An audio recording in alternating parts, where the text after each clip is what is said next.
الرجيم أعوذ بالله من الشيطان الرجيم بسم الله الرحمن الرحيم الحمد لله رب العالمين الصلاة والسلام على أشرف الأنبياء والمرسلين سيدنا ونبينا وشفيعنا ومولانا بالقاسم اللهم صل على محمد وآل محمد. والصلاة والسلام على أهل بيته الطيبين الطاهرين المعصومين المسلمين المرتدين المهديين. أما بعد فقد قال الله تعالى وتبارك وقال به المتقن وقالوا بالإحسان. بسم الله الرحمن الرحيم إنا أرسلناك إما شاكرا وإما كفورا. صلوات اللهم صل على محمد وآل محمد. حضرات گرامی قدر محترم سامعین، آج محرم کی 7ویں تاریخ ہے اور ہمارا اور آپ کا اہل بیت کی دنیا میں یہ کہتے ہیں عاشور کے قریب ہو جانا اور ادائے امام حسین علیہ السلام میں روز درجہ بدرجہ کسی نہ کسی ذات سے منسلک ہونا اور اس ذات کے حوالے سے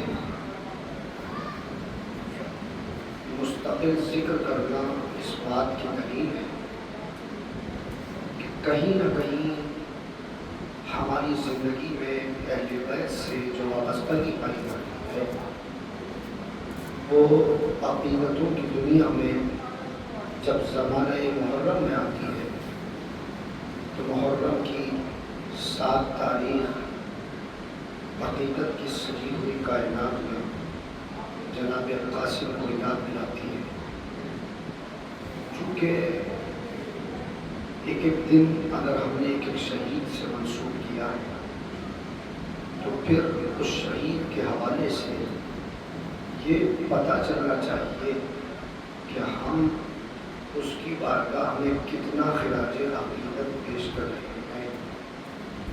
ہم جتنا ان کے قریب ہوتے چلے جائیں گے اتنا ہی جناب سیدہ کی دعاؤں کے حصار میں آتے چلے جائیں گے، اسی لیے کہ جناب سیدہ سلام اللہ علیہا اللهم صل على محمد وآل محمد.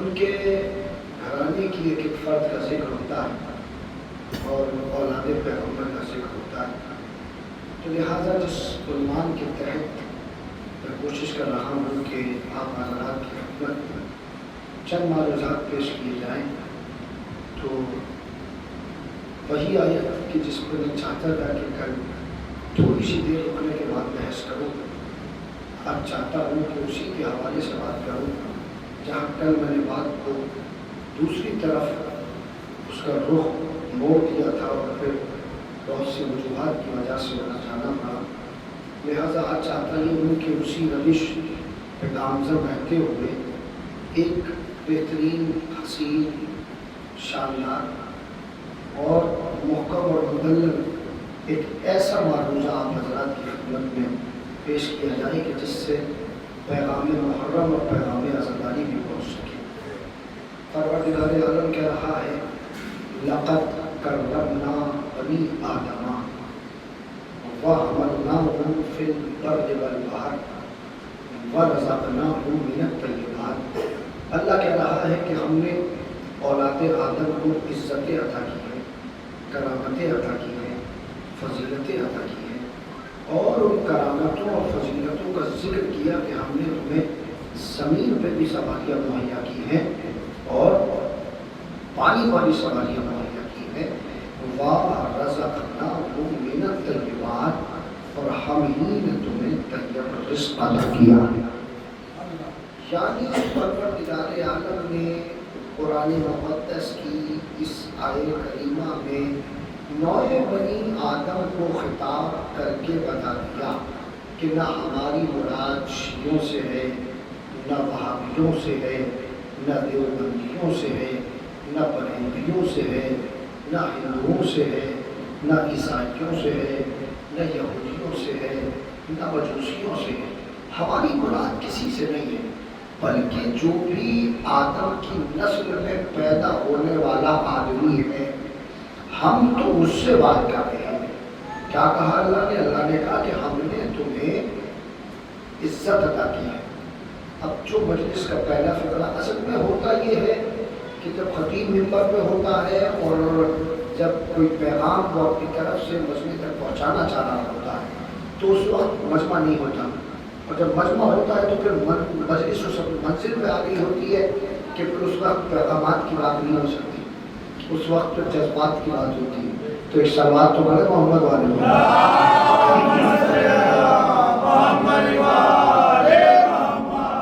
دیکھیے، آج 7واں دن تقریباً مجھے بھی آپ کی بستی کا ہو گیا اور میں مسلسل 7 دن سے آپ کے یہاں آ بھی رہا ہوں، جا بھی رہا ہوں۔ لیکن میں ایک بات کہوں گا، اگر تم محرم کر رہے ہو اور مجلس کر رہے ہو، ضروری تو نہیں ہے کہ میرے سامنے اگر 10 لوگ بیٹھے ہیں تو یہ بات صرف 10 لوگوں تک رہ جائے، بلکہ اس بات کو آپ پوری بستی میں جتنے بھی مومنین ہیں ان تک ضرور پہنچائیں، اور پہنچ جانی چاہیے اور پہنچے گی۔ بات یہ کہ اگر تم محرم کر رہے ہو تو پھر محرم ہی کرو۔ اللہ نے سال میں 365 دن بنائے ہیں، 10 دن حسین کے لیے رکھ دو، 355 دن اپنے لیے رکھ دو۔ جو تمہیں ان دنوں میں کرنا ہے وہ تم کرتے رہو، لیکن 10 دن صرف حسین کے ہو جاؤ، اس لیے کہ اگر 10 دن تم حسین کے لیے ہو گئے تو قیامت تک کے لیے حسین تمہارا ہوگا۔ اس لیے اپنے آپ کو آزاداری کی اس دنیا میں محسوس کرو، اس لیے کہ محرم صرف رسم کا نام نہیں ہے، محرم ایک انقلاب کا نام ہے، محرم تبدیلی کا نام ہے، محرم بدلاؤ کا نام ہے، محرم چینجنگ کا نام ہے۔ جن کے اندر محرم آنے کے بعد تبدیلی نہیں آتی، تو میں ایک لفظ بارہا کہتا ہوں، ہر جگہ کہتا ہوں، جہاں جہاں موقع ملتا ہے اور جہاں کہنے کی ضرورت ہوتی ہے وہاں بھی کہا کرتا ہوں۔ اس لیے میں آج جملہ میں یہاں بھی کہنا چاہتا ہوں کہ اگر محرم آیا اور آنے کے بعد ہمارے اندر کوئی تبدیلی پیدا نہ ہو سکی تو اس کا مطلب یہ ہے کہ ہماری بستی میں محرم تو آیا تھا لیکن حسین نہیں آیا تھا۔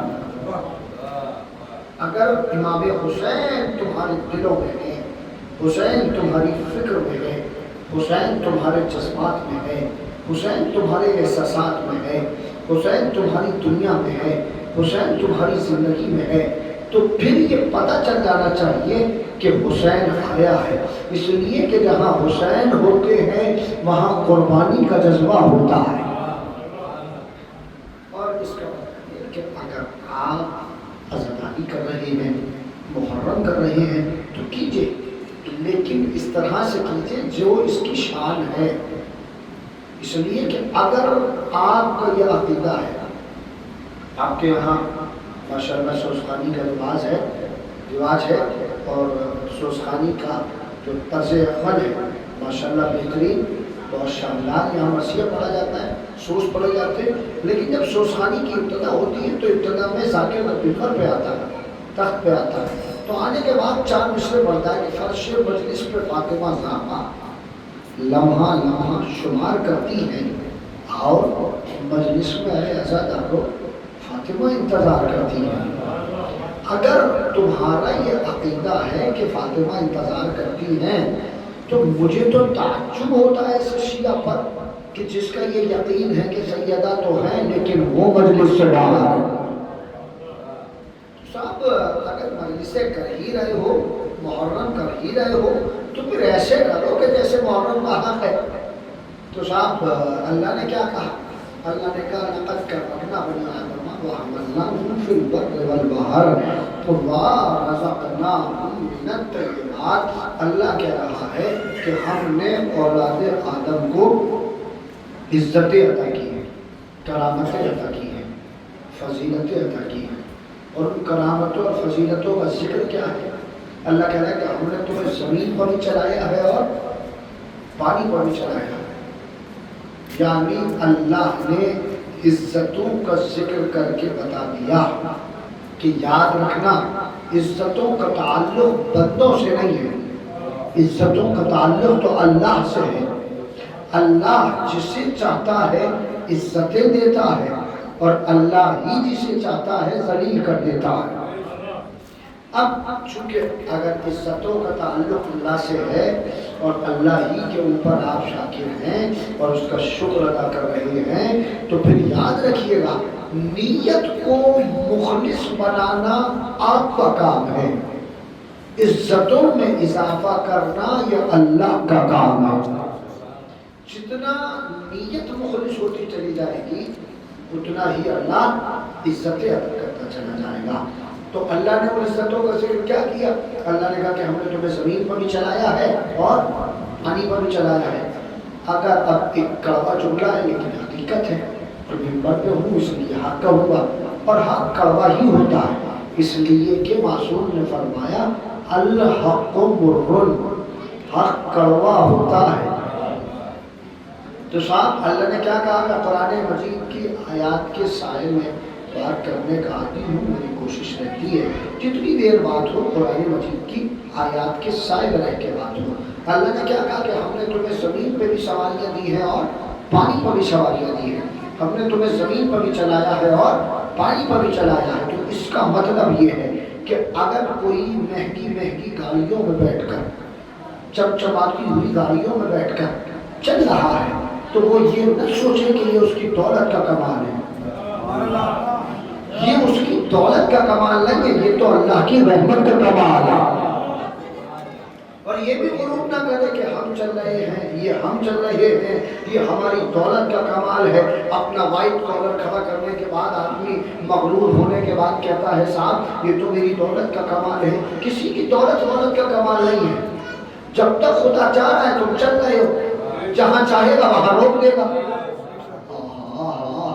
جب تک خدا چاہتا ہے چلاتا ہے، جہاں چاہتا ہے وہاں روک دیتا ہے۔ اگر یقین نہ آئے تو پھر قرآن پڑھ کے دیکھیے گا، راستہ ایک ہوگا، موسیٰ گزر جائیں گے پھر اور ڈوب جائے گا۔ موسیٰ گزر جائیں گے پھر اور ڈوب جائے گا۔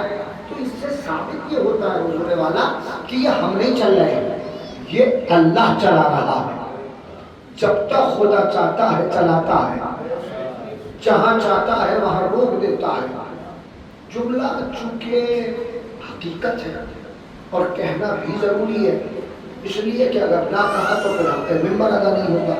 حق منبر ادا کرنے کے لیے میں ایک جملہ کروں گا، کبھی بھی کسی دوسرے کی مہنگی گاڑی کو دیکھ کر، خوبصورت مکان کو دیکھ کر، لگے ہوئے ٹائلز کو دیکھ کر، بچھے ہوئے مہنگے صوفے کو دیکھ کر کبھی بھی حسد نہ کرنا،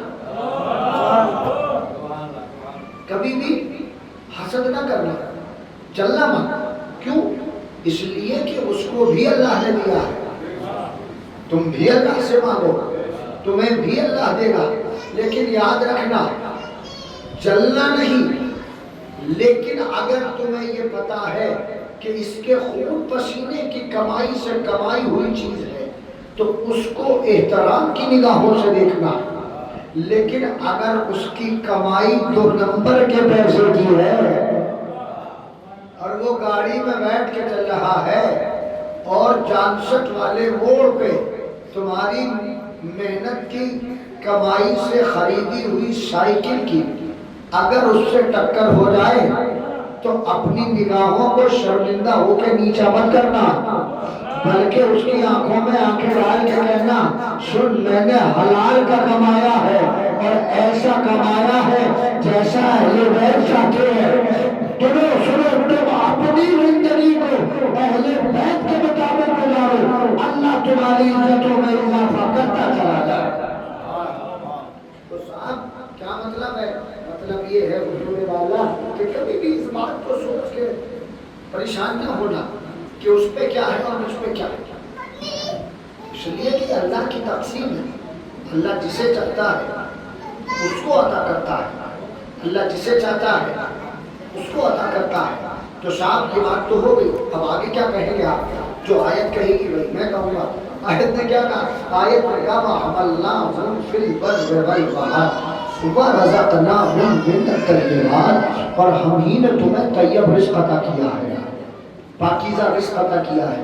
اے میرے اللہ یہ طیب رزق پاکیزہ رزق تو نے عطا کیا ہے؟ کہاں ہم نے عطا کیا ہے؟ پروردگار کیوں عطا کیا ہے؟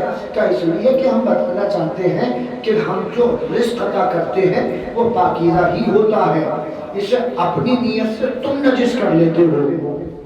میں آپ نے اور ہی نہیں کیا بھائی، اسے اپنے اعمال سے اپنے عمل سے آپ نجس کر لیتے ہیں، ہم تو طیب ہی دیتے ہیں۔ تو میرے اللہ رازق تو، خالق تو، مالک تو، سب کچھ دینے والا تو، اے میرے پروردگار سب کچھ تو ہی عطا کر رہا ہے۔ اے میرے اللہ پھر کیسے پتہ چلے گا کہ کیا کس طرح سے زندگی کو طیب بنائے؟ کہ قرآن پڑھتے چلے جاؤ، زندگی کو طیب بناتے چلے جاؤ۔ میں نے کہا میرے معبود کیسے پتہ چلے گا کہ زندگی کیسے طیب بنے گی، کیسے حسین بنے گی، کیسے پاکیزہ بنے گی؟ تو اللہ نے کہا ہم نے نظام طیب کو قرآن مجید کی آیات میں ودیت کر دیا ہے، قرآن کو سمجھتے چلے جاؤ اور خود کو حسین بناتے چلے جاؤ۔ جب میں نے قرآن مجید میں طیب زندگی کو تلاش کرنا شروع کیا تو مجھے نظر آیا ایک جگہ اللہ نے کہا یا ایھا الناس کولوا مما فی الارض حلالا طیبا، ایک جگہ اللہ نے کہا یا ایھا الذین آمنوا انفقوا من طیبات، ایک جگہ اللہ نے کہا کہ ہمارا نبی دعا کر رہا ہے قال هب لي من لدنك ذرية طیبة، ایک جگہ اللہ کہہ رہا ہے الم تری کیف ضرب اللہ مثلا کلمة طیبة کشجرة طیبة اصلها ثابت وفرعها في السماء، ایک جگہ اللہ کہہ رہا ہے والطیبات للطیبین والطیبون للطیبات، ایک جگہ اللہ کہہ رہا ہے، ایک جگہ اللہ کہہ رہا ہے قل لا يستوي الخبيث والطيب۔ اب میں ان ساری آیتوں کا اگر ترجمہ کروں گا تو ایک تو آپ پہلے سے تھکے ہوئے ہیں، تھوڑا سا اور تھک جائیں گے، اس لیے اب میں صرف نتیجے آپ کو بتاؤں گا۔ ایک جگہ اللہ کہہ رہا ہے رزق طیب ہونا چاہیے، ایک جگہ اللہ کہہ رہا ہے مال طیب ہونا چاہیے، ایک جگہ اللہ کہہ رہا ہے آل طیب ہونا چاہیے، ایک جگہ اللہ کہہ رہا ہے زوجہ طیب ہونا چاہیے، ایک جگہ اللہ کہہ رہا ہے اولاد طیب ہونا چاہیے، ایک جگہ اللہ کہہ رہا ہے لقمہ طیب ہونا چاہیے، ایک جگہ اللہ کہہ رہا ہے شجرہ طیب ہونا چاہیے۔ کہ میرے لیے بہت بڑی بات ہے، جتنے لوگ آپ میرے سامنے بیٹھے اگر سب مل کے بھی ہاتھ اٹھائیں تو مجھے محسوس یہ ہوگا کہ آپ اس مجلس کا حق ادا کر رہے ہیں، لیکن بولیے گا ضرور، اس لیے کہ مجھے احساس کراتے رہیے گا پروردگار کیوں کہہ رہا ہے رزق طیب، مال طیب، اولاد طیب، بیوی طیب، شجرہ طیب، سب کچھ طیب کیوں چاہتا ہے؟ کہ اس لیے کہ ہم نہیں چاہتے کہ تم خبیث بنو۔ میں تو لفظوں میں بات پہنچانے کا عادی ہوں نا، کہ کیا مطلب ہم نہیں چاہتے کہ تم خبیث بنو۔ پروردگار خبیث میں اور طیب میں فرق کیا ہے؟ کہ پھر پروردگار عالم نے قرآن مجید کی آیت دی، اللہ نے قل لا یستوی الخبیث والطیب، یاد رکھنا خبیث اور طیب کبھی برابر نہیں ہو سکتے۔ خبیث اور طیب بات مشکل تو نہیں ہو رہی ہے؟ اگر مشکل نہیں ہو رہی ہے تو اپنے سن لیجیے گا، خبیث اور طیب کبھی برابر نہیں ہو سکتے۔ کا پروردگار کیوں زور دے رہا ہے قرآن مجید میں طیب کھاؤ، طیب کھاؤ، طیب کھاؤ، کیوں زور دے رہا ہے قرآن میں؟ کہ اس لیے کہ ہم بتانا یہ چاہتے ہیں جو کچھ بھی تم کھاتے ہو نا اس کا اثر ہوتا ہے اور صرف تمہارے اوپر نہیں ہوتا۔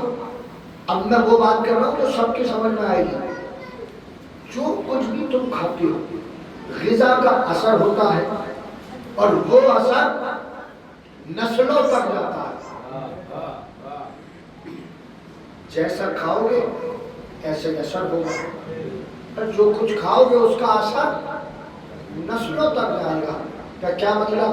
کہ لقمے کا ایک قانون ہوتا ہے، متوجہ ہو جائے۔ میں آہستہ سے جملہ پڑھوں گا، لیکن اس کا مطلب یہ نہیں ہے کہ بات ہلکی ہے، بات بہت وزنی ہے۔ اگر پورے دن داد دیتے بھی رہو نا مجلس کے بعد، تو تب بھی اس فقرے کا حق ادا نہیں ہوگا۔ میں نے مجلس کے بعد کہا ہے، کہیں ایسا نہ ہو کہ میں کہوں پورے دن دیتے رہو اور آپ سے داد ہی دیتے رہے۔ اس رفلے جو محمد والے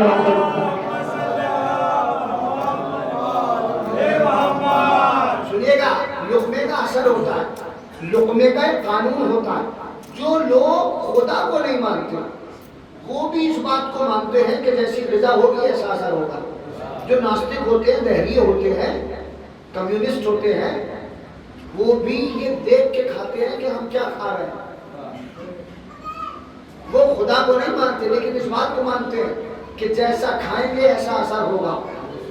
کا کیا مطلب؟ کہ لقمے کا ایک قانون ہوتا ہے۔ لقمہ پہلے دہن میں جاتا ہے، دہن سے حلق میں جاتا ہے، حلق سے شکم میں جاتا ہے، شکم لہو بناتا ہے، لہو اثر دکھاتا ہے۔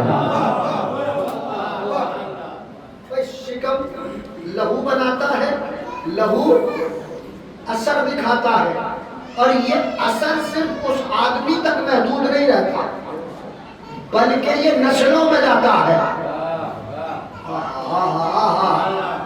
یہ اثر نسلوں میں جاتا ہے۔ یہ میں تھوڑی نہ کہہ رہا ہوں کہ لہو کا اثر ہوتا ہے، یہ تو جب کسی کا کسی سے کوئی مسئلہ ہو جاتا ہے اور وہ اپنے بزرگ کے پاس آتا ہے اور آنے کے بعد ان بزرگوں سے کہتا ہے کہ فلاں آدمی تو ایسے ایسے کہہ رہا تھا، وہ تو ایسے ایسے بول رہا تھا، مجلس ہو جائے گی جملے میں اگر آپ نے محسوس کر لیا کہ فلاں تو ایسے ایسے کہہ رہا تھا، ایسے ایسے بول رہا تھا۔ یہ زیر لب مسکراہٹ سجا کر ایک ہی جملہ کہتے ہیں، وہ نہیں بول رہا ہے اس کا لہو بول رہا ہے، وہ نہیں بول رہا ہے اس کا لہو بول رہا ہے۔ یعنی جیسی غذا ہوتی ہے ایسا ہی اثر ہوتا ہے۔ اگر پاکیزہ غذا کھاؤ گے تو زبان سے اچھی باتیں نکلے گی، اگلا لفظ حفاظت کرنا تمہارا کام۔ اگر پاکیزہ لہو پاکیزہ چیزیں کھاؤ گے تو زبان سے اچھی باتیں نکلے گی، اگر نجس کھاؤ گے تو کسی شریف کو گالیاں ہی دو گے۔ تو بھیا کسی شریف آدمی کو گالیاں ہی دو گے کا کیا مطلب؟ مطلب یہ حضور والا جیسا کھاتے ہیں ہم ایسا ہی اس کا اثر ہوتا ہے۔ اثر کیسے ہوتا ہے؟ ایران کے ایک بہت بڑے عالم تھے،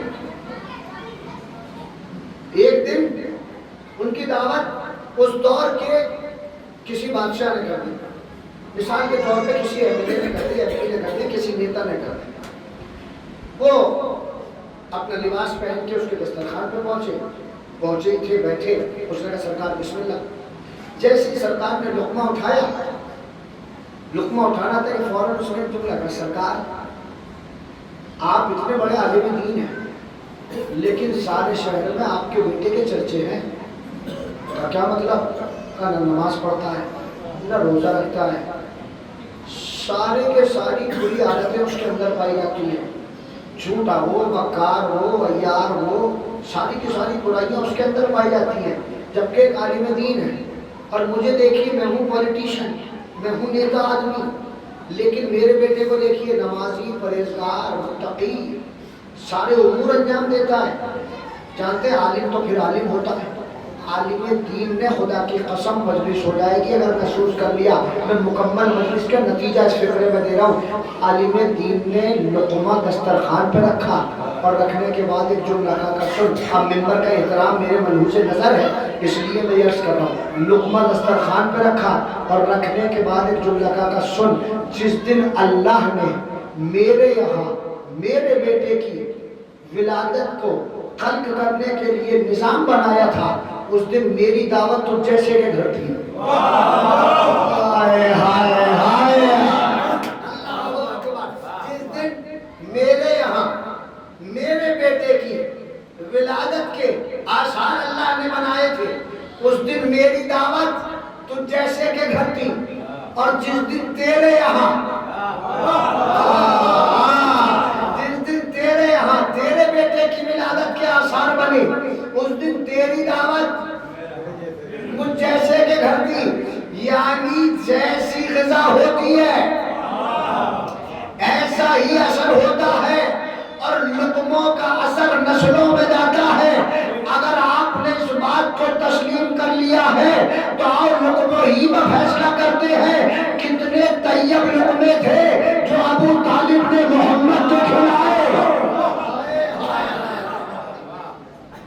کی قسم مجلس سے تمام ہوتی ہے لفظوں پر. کتنے طیب لقمے تھے جو جناب ابو طالب نے پیغمبر کو کھلائے.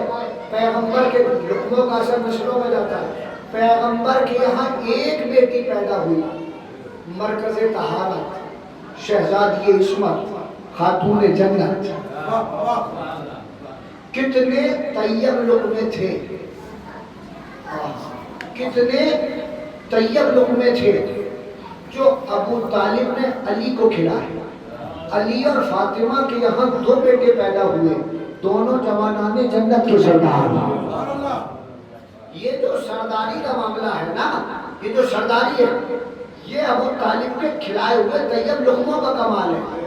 اس لیے کہ ابو طالب نے جسے پال دیا اسے سردار بنا دیا. آپ نے غور ہی نہیں کیا, ابو طالب نے جسے پال دیا اسے سردار بنا دیا. کہ کیسے؟ کہ ابو طالب نے بھتیجے کو پالا, بھتیجا نبیوں کا سردار. بیٹے کو پالا, بیٹا ولیوں کا سردار. اس کا مطلب یہ کہ ابو طالب نے 2 بچے پالے, دونوں سردار بن گئے.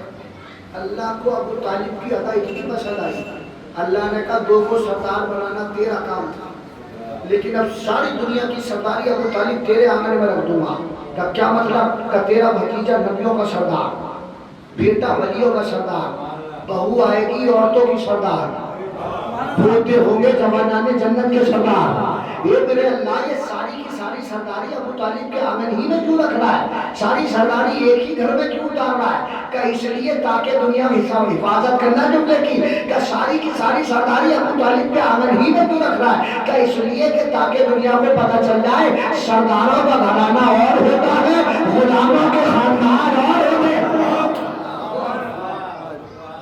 سرداروں کا گھرانہ اور ہوتا ہے, غلاموں کے خاندان اور ہوتے ہیں. تو یہ جناب ابو طالب کی آغوش میں ایسا کیا کمال تھا کہ ابو طالب نے جسے پالا سردار بنایا. بھئی ابو طالب نے 2 بچے پالے, ایک نبی پالا, ایک امام. لیکن جو نبیوں میں نبی پالا وہ سب سے آخر میں آیا, سب سے آخر میں آیا, سب سے آخر میں آنے والا تب نبیوں کا سردار بنا. تو ہونا کیا چاہیے تھا؟ قانون تو قدرت کا یہی ہونا چاہیے تھا کہ جو اماموں میں آخر میں آئے وہ سردار بنے. لیکن یہ نبیوں میں پہلا کیوں, نبیوں میں آخری کیوں اور اماموں میں پہلا کیوں؟ کبھی یہ تو پروردگار سے پوچھو کہ میرے اللہ نبیوں میں آخری کو سردار کیوں بنایا اور اماموں میں پہلے کا سردار کیوں بنایا؟ اللہ جواب دے گا اس لیے کہ اب اگر جملہ ادبی ہے, اگر پہنچا سکا تو حق مجلس ادا ہو جائے گا.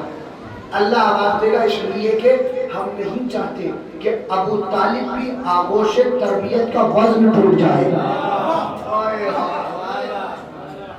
ہم نہیں چاہتے کہ ابو طالب کی آغوش تربیت کا وزن ٹوٹ جائے.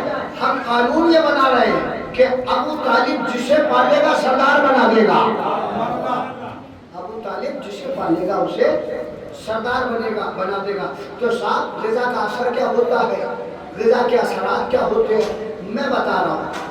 خدا کی قسم منبر پہ ہوں, عرض کر رہا ہوں, صرف یہاں نہیں پڑھتا, جہاں بھی پڑھتا ہوں 8 محرم آنے سے پہلے اس فکرے کو میسج کے طور پہ ضرور پہنچاتا ہوں.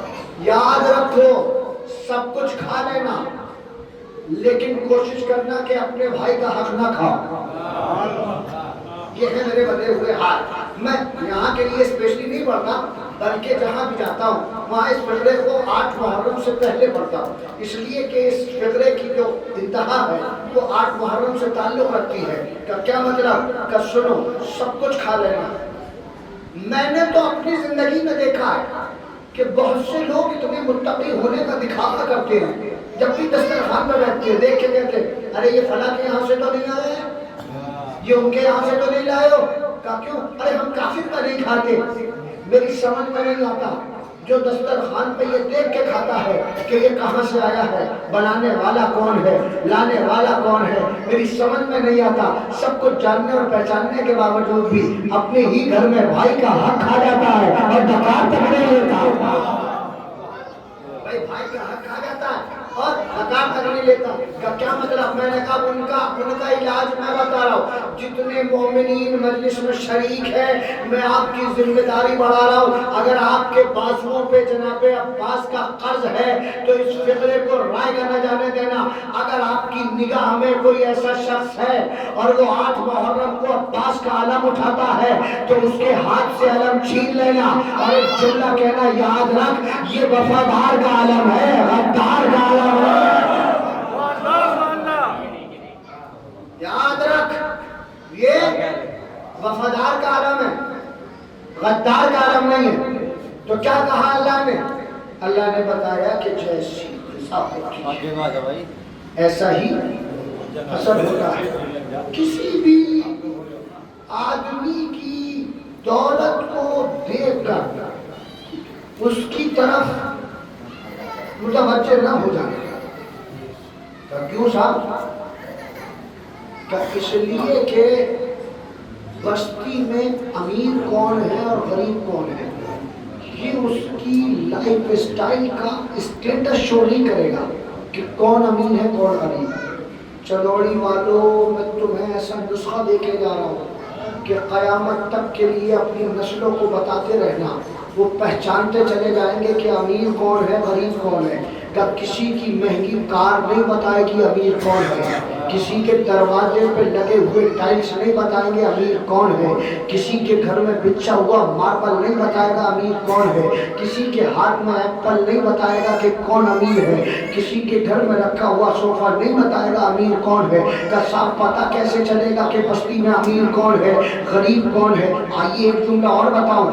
بڑھتے ہوئے شیر مال نہیں بتائیں گے امیر کون ہے، اوڑھنے کی دیر میں نہیں بتائیں گے امیر کون ہے، تاہری کے اترتے ہوئے پتیلے نہیں بتائیں گے امیر کون ہے. کب پھر کیسے پتا چلے گا کہ امیر کون ہے غریب کون ہے؟ میں نے کہا سنو بتا کے میں جا رہا ہوں. سنو تمہاری بستی میں اگر تمہیں دیکھنا ہے کہ امیر کون ہے اور غریب کون ہے بس اتنا دیکھنا جس کے دروازے سے والدین مسکراتے ہوئے نکلے اس سے بڑا امیر کون ہے. جس کے دروازے سے والدین مسکراتے ہوئے نکلے اس سے بڑا امیر کوئی نہیں. اور جس کے بھلے ہی دروازہ چاندی کا کیوں نہ ہو اگر والدین کی آنکھوں میں آنسو آ جائیں تو سمجھ لینا اس سے بڑا فقیر کوئی نہیں. اس لیے کہ امیری پیسے سے ثابت نہیں ہوتی، والدین کی اطاعت سے ثابت ہوتی ہے. اللہ اکبر اللہ اکبر. میں کیا پیغام آپ کے حوالے کرنے جا رہا ہوں. کوئی نہیں بتا سکتا کہ کون امیر ہے کون غریب. آج اسے میزان کی طرح اس جملے کو اپنے ذہن و دل و دماغ میں بچا لو اور اسی میزان پہ تولتے چلے جانا تو میں سمجھ میں آتا چلا جائے گا امیر کون ہے غریب کون ہے. کا کیا مطلب؟ کہ جیسی غذا ہوتی ہے ایسا ہی اثر ہوتا ہے. غذا کے اثرات کیا ہو سکتے ہیں صاحب؟ غذا کا اثر سننے کا ہوا یہ کہ 13 رجب کو ابو طالب کی زوجہ اور مولا علی کی ماں ٹہلتی ٹہلتی جوانوں باپ کی ذمہ داری بڑھا رہا ٹہلتی ٹہلتی خانہ کعبہ کے قریب پہنچی. فاطمہ بنت اسد کا خانہ کعبہ کے قریب پہنچنا تھا کہ دیوار کعبہ نے مسکرا کر علی کی ماں کا استقبال کیا.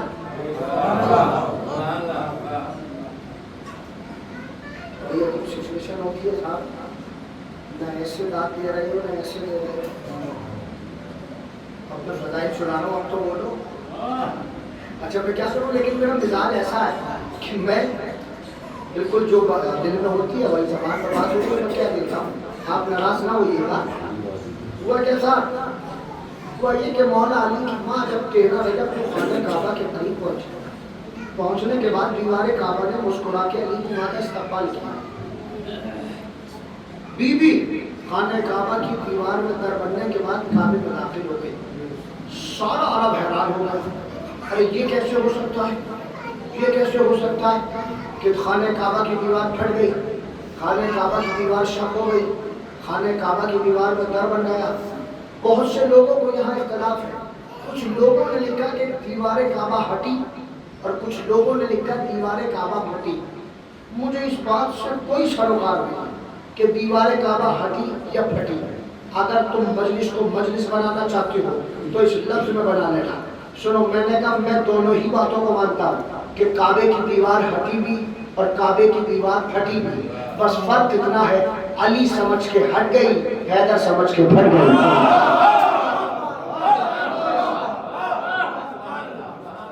علی سمجھ کے ہٹی خانہ کعبہ کی دیوار اور حیدر سمجھ کے بی بی داخل ہو گئی. سارے عرب میں شور ہو گیا. ابو طالب کی زوجہ خانہ کعبہ میں ہے 3 دن سے. لوگوں نے کہا 3 دن سے؟ کا کمال یہ نہیں ہے کہ 3 دن سے خانہ کعبہ میں ہے. کا پھر کمال کیا؟ کا کمال تو یہ ہے کہ دروازے سے نہیں گئی ہے, در بنا کے گئی ہے. وہاں بھی ہو سکتا ہے کہ کوئی مولائی ہو. اس مولائی نے کہا کہ اس کا حق تھا کہ وہ در بنا کے جائے. کہا کیوں؟ کہا حیدر کی ماں ہے اس لیے در بنانا ضروری تھا. پہنچی اور پہنچنے کے بعد خانہ کعبہ میں 3 دن رہی. 3 دن کے بعد جب واپس آئی, باہر آئی, تو جمع غفیر مجمع ہی مجمع خانہ کعبہ کے چاروں طرف مجمع لگائے. شانے سے شانہ ٹکرا رہا ہے, کانے سے کانا لڑ رہا ہے. سب ٹکٹکی لگائے ہوئے اللہ کے گھر کی طرف دیکھ رہے ہیں. وہ آنے والی ہے, ہٹو ہٹو, دیکھو وہ ظاہر ہونے والی ہے. وہ خانہ کعبہ سے پھر باہر آئے. بی بی باہر آئی. بس مجھے کیفیت پہنچانی ہے, جیسی غذا ہوتی ہے ایسا ہی اثر ہوتا ہے. بی بی باہر آئی. پیغمبر اسلام مجمع کو ایسے چیرتے ہوئے بڑھے جیسے پانی کا ہی کو چیرتا ہوا بڑھتا ہے. پہنچے اور پہنچنے کے بعد میں جانے کے بعد کہا چچی جان لائیے میرے بھائی کو میرے حوالے کیجیے. جناب فاطمہ بنت اسد نے یہ کہتے ہوئے علی کو نبی کے حوالے کیا کہ اے محمد, اس بچے میں زندہ رہنے والی کوئی علامت نہیں. یہ بچہ زندہ نہیں رہ پائے گا, یہ بچہ جی نہیں پائے گا, بہت دن نہیں جیے گا. کہ کیوں؟ کہ اس میں کوئی زندہ رہنے والی علامت ہی نہیں ہے. کہ چچی جان کیا ہوا؟ کہ 3 دن ہو گئے, نہ تو اس نے ابھی تک آنکھیں کھولی ہیں اور نہ ابھی تک اس نے کوئی غذا اپنے دہن میں لی ہے. یہ بچہ جی نہیں پائے گا. تو اتنا کہنا تھا. پیغمبر نے مسکرا کے علی کو اپنی آغوش میں لیا. لینے کے بعد میں ایک جملہ کہا, چچی جان میں آپ سے وعدہ کرتا ہوں یہ بچہ خود زندہ نہیں بلکہ اسلام کو زندہ کر دے گا.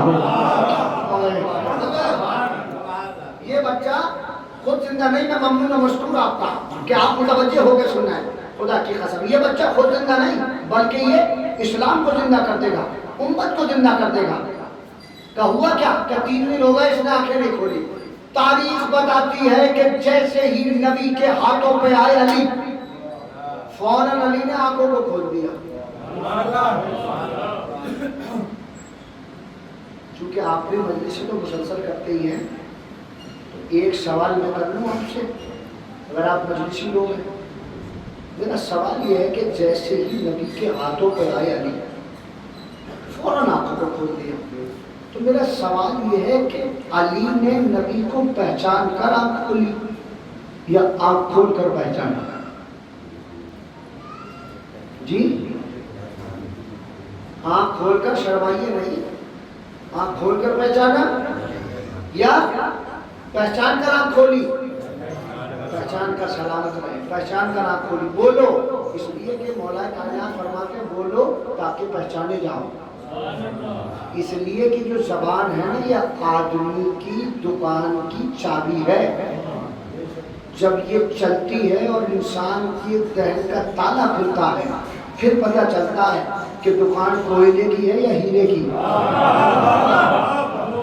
اس لیے مولا نے فرمایا بولو تاکہ پہچانے جاؤ. اور دوسری جگہ مولا فرماتے ہیں انسان اپنی زبان کے نیچے چھپا ہوا ہے, جب وہ زبان کھولتا ہے تو پتہ چلتا ہے مومن بول رہا ہے یا منافق بول رہا ہے. تو صاحب کیا کہا؟ 3 دن ہو گئے. آپ نے کیا جواب دیا؟ بہت لطف آئے گا, بہت لطف آئے گا. تو کیا مطلب؟ پہچان کر آنکھ کھولی. اگر یہ مانا جائے کہ علی نے نبی کو پہچان کر آنکھ کھولی تو دنیا کو یہ بات ماننا پڑے گی کہ 3 دن کے علی یہ پہچان گئے یہ وہی ہاتھ ہے جو وہاں ملے تھے. یہ وہی ہاتھ ہیں جو وہاں ملے تھے. اچھا کچھ لوگ یہ بھی کہہ سکتے کہ آپ کھول کر پہچانا, تو میں نے ان کے لیے بھی جواب تیار کر رکھا ہے. میں مجمع سے تو کوئی کچھ بھی کہہ سکتا ہے. اگر ایک آدمی نے کہہ دیا نہیں جی نہیں ہم تو یہ مانتے ہیں کہ آپ کھول کر پہچانا, تو میں نے کہا وہ بھی سنتے جاؤ.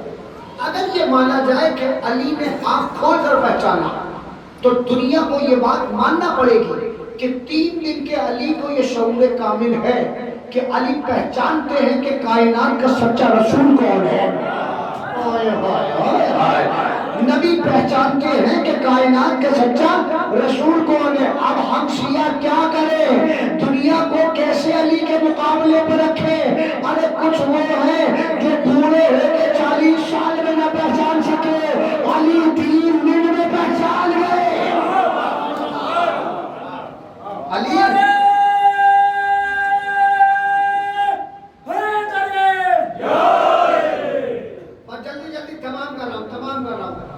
کیا کہا 3 دن کے علی پہچان گیا.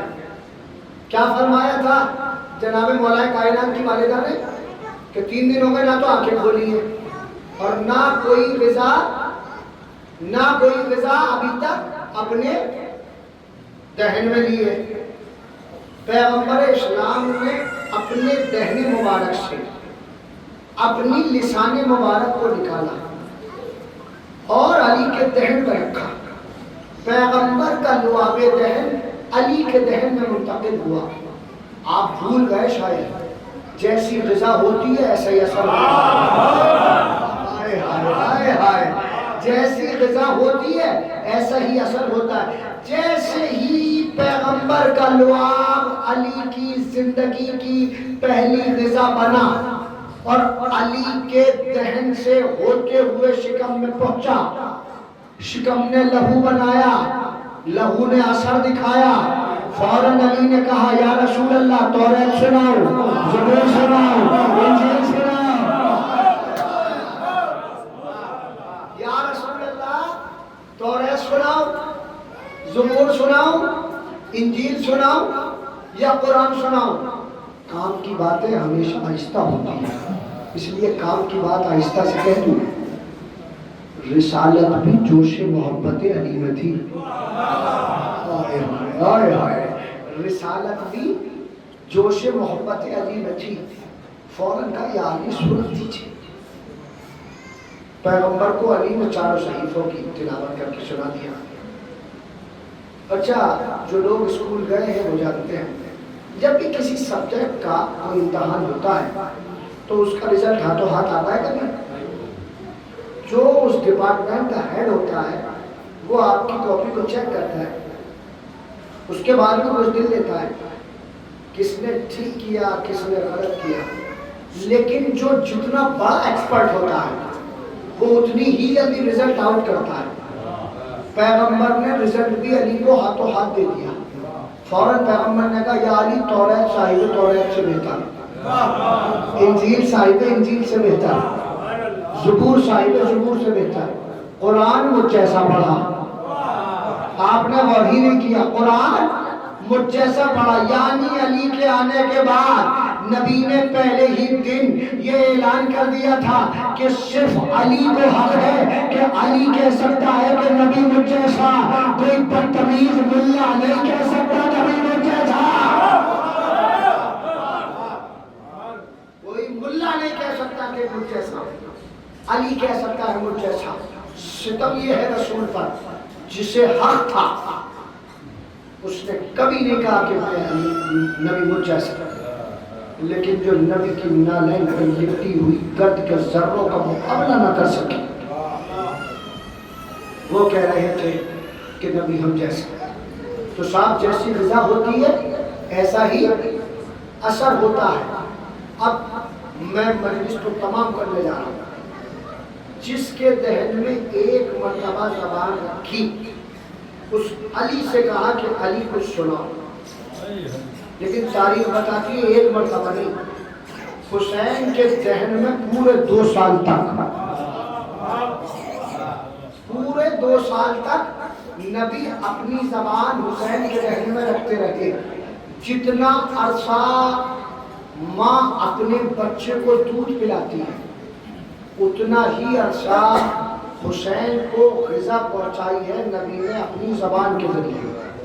قرآن مجید میں آیت ہے حولین کاملین، پورے 2 سال تک بچے کو ماں دودھ پلائے اتنا ہی عرصہ نبی نے حسین کو اپنی زبان کے ذریعے غذا پہنچائی.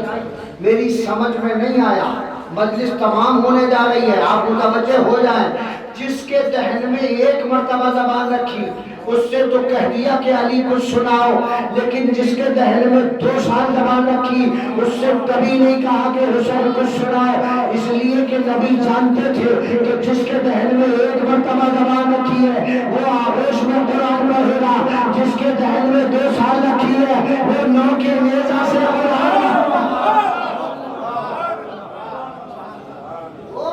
9 کے نیزہ سے قرآن کی تلاوت. خدا کی قسم یہ حسین ہے. حسین امتحان کو قابل کیا ہے، حسین نے امتحان کو مکمل کیا ہے. حسین کبھی علی اکبر کی لاش اٹھا کر، کبھی قاسم کے جسم کے ٹکڑے اٹھا کر، کبھی عباس کے کٹے ہوئے بازو اٹھا کر. آج 7 محرم ہے اور 7 محرم منسوب ہے حسن کے یتیم سے جسے قاسم کہا جاتا ہے. ام فروا نے دیکھا کہ قاسم بار بار آنکھوں میں آنسو لے کے ماں کے سامنے آتے ہیں. ام فروا نے کہا قاسم کیا بات ہے میرے لال؟ کہا اماں چچا مقتل میں جانے کی اجازت نہیں دیتے، مقتل میں جانے کی اجازت نہیں دیتے. کیا کہہ رہے ہیں حسین؟ کیا کہہ رہے ہیں کہ قاسم تو میرے بھیا کی نشانی ہے، اے میرے لال میں تجھے کیسے مقتل میں جانے دوں؟ بس جناب فرما کو یاد آیا کہ امام حسن نے فرمایا تھا کہ جب وقت مصیبت آئے تو میں قاسم کے بازو پر ایک تعویذ باندھ رہا ہوں، اے فرما اس تعویذ کو کھول لینا، اس وقت تمہاری مصیبت حل ہو جائے گی. تو جناب فرما نے جناب قاسم کے بازو سے تعویذ کھولا. اس میں امام حسن علیہ السلام کی تحریر موجود تھی جس میں حسین کے لیے لکھا تھا اے بھیا حسین قاسم کربلا میں میری طرف سے قربان ہو جائے گا. جناب قاسم نے وہ تحریر کی تعویذ لیا اور لینے کے بعد امام حسین کے پاس پہنچے اور پہنچنے کے بعد میں کہا چچا یہ بابا کی تحریر ہے. امام حسین نے دیکھا، چوما، آنکھوں سے مس کیا، پیشانی پہ لگایا اور لگانے کے بعد ایک جملے کا قاسم حسن تو میرے بھی امام تھے، اب میرے اوپر واجب ہے کہ میں حسن کے حکم کو ان کی تعمیر کروں. یہ قاسم جاؤ میں تمہیں اجازت دیتا ہوں، جاؤ میرے لال، جاؤ قاسم میدان میں جاؤ. جانتے جناب قاسم جناب فرما کے پاس خوشی خوشی آئے اور آنے کے بعد کہنے لگے اماں چچا نے مقتل میں جانے کی اجازت دے دی. جناب فرما نے اتنا سنا، قاسم کو سامنے بٹھایا، قاسم کو سوارنا شروع کیا، سجانا شروع کیا اور اس کے بعد قاسم کے کمر میں ننھا سا پٹکا باندھا اور ایک تلوار لگائی اور ایک تلوار لگانے کے بعد ایک جملہ کہا، یہ میرے لال قاسم دنیا سمجھتی تھی کہ تمہارے بابا سے جنگ کرنا نہیں آتی، یہ قاسم آج میدان میں جا کے دنیا کو بتا دے کہ حسن کتنے بڑے بہادر کا لال. بس جناب قاسم میدان میں پہنچے، ادرق شامی اپنے بیٹوں سمیت آیا. آنے کے بعد جناب قاسم نے اس کے سارے بیٹوں کو فرنار کیا، ازرق شامی کو تہہ تیغ کیا. جب یزیدی لشکر نے یہ منظر دیکھا کہ یہ اکیلا تو نہیں ہو سکتا، اس لیے کہ علی کا پوتا ہے، فاتح خیبر کا لاڈلا ہے، صاحب ذوالفقار کے دل کی دھڑکن ہے، یہ قاسم ہے. قاسم یہ 13 برس کا ہے، اسے اس طرح سے دیر نہیں کیا جا سکتا. تو پھر کیا کرنا چاہیے کہ سب مل کے حملہ کرو. جب حسین اور عباس نے دیکھا کہ 13 برس کے قاسم کے اوپر یزیدی فوج سمٹ کے آ رہی ہے تو ادھر سے حسین نے اپنی تلوار کو نیام سے باہر کیا, ادھر سے عباس نے اپنی تلوار کو نیام سے باہر کیا, اور لشکر یزید کی طرف جیسے ہی جھپٹے یزیدی لشکر میں کھلبلی مچ گئی کہ ایک طرف سے عباس آ رہے ہیں, ایک طرف سے حسین آ رہے ہیں. اسی اسنا میں کسی ظالم نے ارے زندہ قاسم کو زمین کربلا میں گرایا, ادھر کے گھوڑے ادھر دوڑ گئے, ادھر کے گھوڑے ادھر دوڑ گئے. حسن کا یتیم پامال, اجرکم اللہ اجرکم اللہ, حسن کا یتیم پامال ہو گیا. امام حسین مقتل میں پہنچے. اب یہاں سے مصائب شروع ہوتے ہیں. بس حسین مقتل میں پہنچے اور پہنچنے کے بعد حسین نے آواز دی قاسم, کوئی جواب نہیں آیا. حسین علیہ السلام نے پھر آواز دی قاسم, کوئی جواب نہیں آیا. اب حسین نے لہجہ بدلا اور حسین نے لہجہ بدل کے کہا قاسم امام وقت آواز دے رہا ہے, قیامت آنے کربلا میں, ابھی کربلا میں, ارے کبھی ادھر سے کوئی ٹکڑا اٹھا لگتا ہے کیا امام, کبھی ادھر سے لاش کا ٹکڑا اٹھا لگتا ہے کیا امام, جب چاروں طرف سے ارے قاسم کی لاش کے ٹکڑوں سے لگتا ہے کہ سزائیں آنے لگی. ارے حسین علیہ السلام قدم میں زمین کربلا میں بیٹھے, اپنے ہاتھوں کو زمین کربلا میں رکھا اور اپنے سر کو آسمان کی طرف کیا اور ایک جملہ کہا میرے اللہ گواہ ہے نا, آج حسین غریب ہو گیا.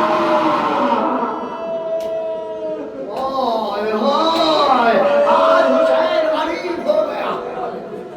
بس حسین علیہ السلام نے عالم غربت میں اپنی ابا کا دامن لیا اور اس ابا کے دامن کو زمین کربلا پر بچھایا. حسین نے زمین کربلا پہ ابا کا دامن بچھایا. کبھی قاسم کی لاش کے اس ٹکڑے کو اٹھا کے رکھا, حسن کا یتیم, کبھی لاش کے اس ٹکڑے کو اٹھا کے رکھا, کبھی اس ٹکڑے کو اٹھا کے رکھا. حسین نے کہا پروردگار کربلا کی پوری زمین پر قاسم بکھر کے رہ گیا, اے میرے اللہ کب تک ٹکڑوں کو چنوں گا, وقت اصل تک تو امتحان کو قادر کرنا ہے. اے میرے پروردگار میری مدد فرما. اتنا کہنا تھا کہ حسین کو نظر آیا کہ کوئی کالے برقعے والی بیوی کربلا کی زمین سے ارے لاش کے ٹکڑوں کو اٹھاتی ہے, حسین کی گٹھلی میں لا کے رکھ کے کہتی ہے اے حسین تیری ماں تیری مدد کے لیے آئی.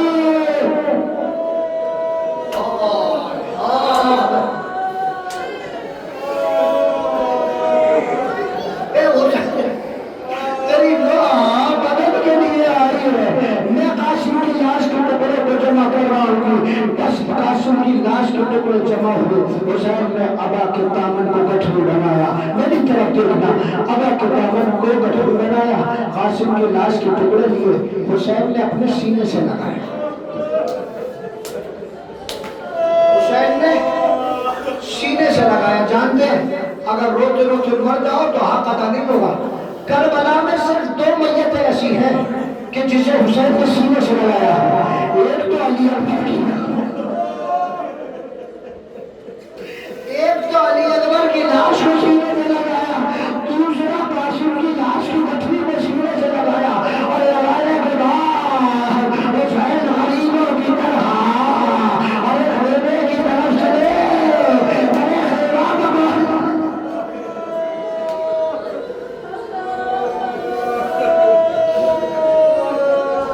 آواز کی فرما تیرا قاسم آ گیا.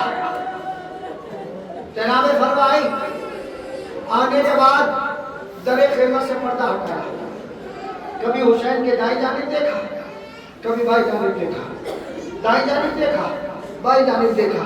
دیکھنے کے بعد میں کہا آقا میرا قاسم کہاں ہے.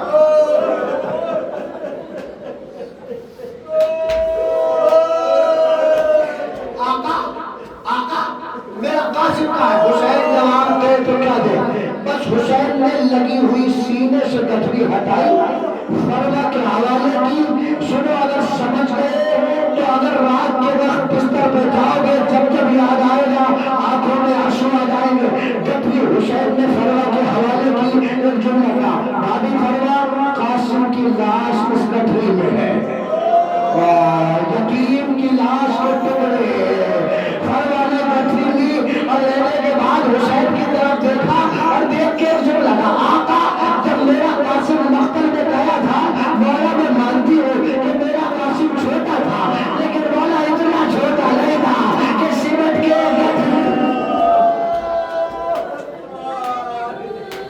اے مولا ارے اتنا چھوٹا نہیں تھا کہ سمٹ کے گٹھری میں آ جائے. بس بس فرما نے خیمے میں لے جا کے گٹھری کو کھولا. ایک ایک قاسم کی لاش کے ٹکڑے کو دیکھا. دیکھتی رہتی ہے حسین کو دیکھتی ہے کبھی قاسم کی لاش کے ٹکڑے کو دیکھتی ہے کبھی حسین کو دیکھتی ہے کبھی قاسم کی لاش کے ٹکڑے کو دیکھتی ہے. دیکھنے کے بعد ایک فکرہ کہتی ہے مولا